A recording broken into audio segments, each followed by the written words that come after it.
गांव के चाउमीन। गांव में चाउमीन का चलन अभी अच्छे से नहीं आया था, लेकिन सुरेश शहर से चाउमीन बनाना सीख कर गाँव में ठेला लगाता है। अरे ये केचुआ है क्या भैया? कैसे खाया जाता है? अरे नहीं नहीं, ये चाउमीन है। चाउमीन शहर में खाया जाता है। कितने की दे रहे हो सुरेश?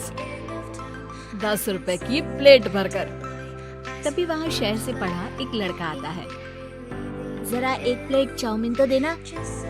सुरेश उसे चाउमीन देता है। उसे चाउमीन खाता देख गांव वाले भी उससे चाउमीन ले लेते हैं और खाने लगते हैं। अरे वाह सुरेश भैया, कमाल की बनाए हो। 2 प्लेट मेरे बच्चों के लिए भी पैक कर दो। बस फिर क्या था, सुरेश का ठेला लगता है और चाउमीन खरीदने वालों की लाइन लग जाती है। तभी वहाँ से गांव का साहूकार होकर गुजरता है। और ये क्या भीड़ लगी है? लगता है झगड़ा हो गया है गांव में। चलूं मैं अभी तो मजे ले लूं। अरे कहाँ है, इतनी भीड़ लगी है यहाँ? लड़ाई हो गई है क्या? अरे साहूकार साहब, ना ना ना, कोई लड़ाई ना हुई है। ये तो सुरेश की दुकान है चाउमीन की। हम लोग चाउमीन खाने आए हैं, आप भी खाइए ना। साहूकार चाउमीन खाता है और सुरेश की तरफ देखता है, जो सारे दिन के पैसे गिन रहा होता है। अरे सुरेश, क्या लागत है इस काम की?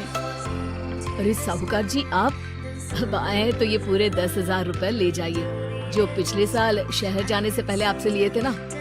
लागत तो क्या कहे, जो आपने दिया था उसी में सीखा भी है और दुकान भी खोल ली। अरे पैसे इतने जल्दी क्या जरूरत थी? कैसे जरूरत नहीं थी साहूकार जी, इतना मोटा ब्याज कहाँ से भरते। साहूकार को अब सुरेश की दुकान को हड़पने की लालच आ जाती है। मामा करते ये सारे दिन में 500 रुपए कमा ही लेता है। अरे गांव में ये ऐसे ही कमाता रहा तो कहीं ब्याज का काम ना शुरू कर दे। अरे भैया, कोई ना कोई जुगाड़ तो करना पड़ेगा। अब साहूकार घर आ जाता है और अपनी बीवी को सारी बात बताता है। हाँ जी, ये तो मैंने भी सुना है कि सुरेश के हाथ की चाउमीन नहीं खाई तो कुछ नहीं खाया। अरे हाँ हाँ, सही ही कहते हैं। मैं भी खा कर ही आ रहा हूँ। अरे भाग्यवान है, कितना अच्छा हो ना अगर वो पैसा हम लोगों को मिल जाए। क्यों है?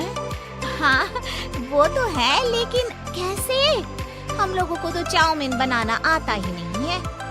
साहूकार और उसकी बीवी अब रोज चुपके से सुरेश के घर जाते हैं और खिड़की से उसे चाउमीन बनाते देखते। अब क्या था, दोनों को चाउमीन बनाना आ जाता है। फिर एक रोज, और सुरेंद्र, तुझे साहूकारनी ने बुलाया था। बोल रही थी कि बेटे के जन्मदिन में 10 किलो चाउमीन का ऑर्डर देना है, बना दोगे ना? अरे हाँ हाँ साहूकार जी, मैं जरूर बना दूंगा। कब देना है घर में 10 किलो चाउमीन? अरे वो तो तू घर आकर बता कर लेना, मैं नहीं बता पाऊंगा। ठीक है, शाम को काम निपटा कर आ जाता हूँ। सुरेश साहूकार के घर जाता है, लेकिन वहाँ मियाँ बीवी मिलकर उसे बंधक बना लेते हैं। अरे मुझे क्यों बांध रखा है? मुझे छोड़ दो। आज से तेरा ठेला मैं लगाऊंगा और बहुत सारे पैसे कमाऊंगा। साहूकार एक आदमी को सुरेश की निगरानी में लगा देता है और वहाँ से चला जाता है। अगले दिन, अरे साहूकार जी, आप कब से चाउमीन बेचने लगे और अपना ये सुरेश कहाँ गया? और वो तो शहर गया है, उसका कोई काम निकल आया था। बोल रहा था कि जब तक वो ना आए तब तक मैं ही उसके ठेले का काम कर दूं। पैसे भी तो बहुत उधार ले रखे थे उसने। लगता है कर्जा भरने के डर से भाग गया है।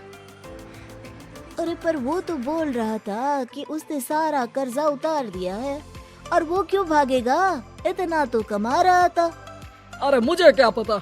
अरे चाउमीन खाना है तो बोलो, नहीं तो भागो यहाँ से। अरे हाँ हाँ, दे दो दे दो। अब तो चाउमीन खाना पूरे गांव के लोगों के लिए आदत ही बन गया है। ना खाओ तो नींद ना आए। हाँ हाँ, तो लो और निकालो 50 रुपए। 50 रुपए क्यों? सुरेंद्र तो 10 रुपए में देता था। अरे वो पागल था, मैं थोड़ी ना हूँ। गांव वाले जिनको चाउमीन की लत लग गई थी, वो करते भी क्या, दे दो, और ये लो 50 रुपए। लेकिन फिर साहूकार उन लोगों को प्लेट में थोड़ी सी चाउमीन रख देता है। अरे ये क्या, पैसे 5 गुना ज्यादा और चाउमीन बस इतनी सी। अरे साहूकार साहब, भगवान से तो डरो। बस फिर क्या था, साहूकार की मन मर्जी चलने लग जाती है और गांव वाले करते भी क्या।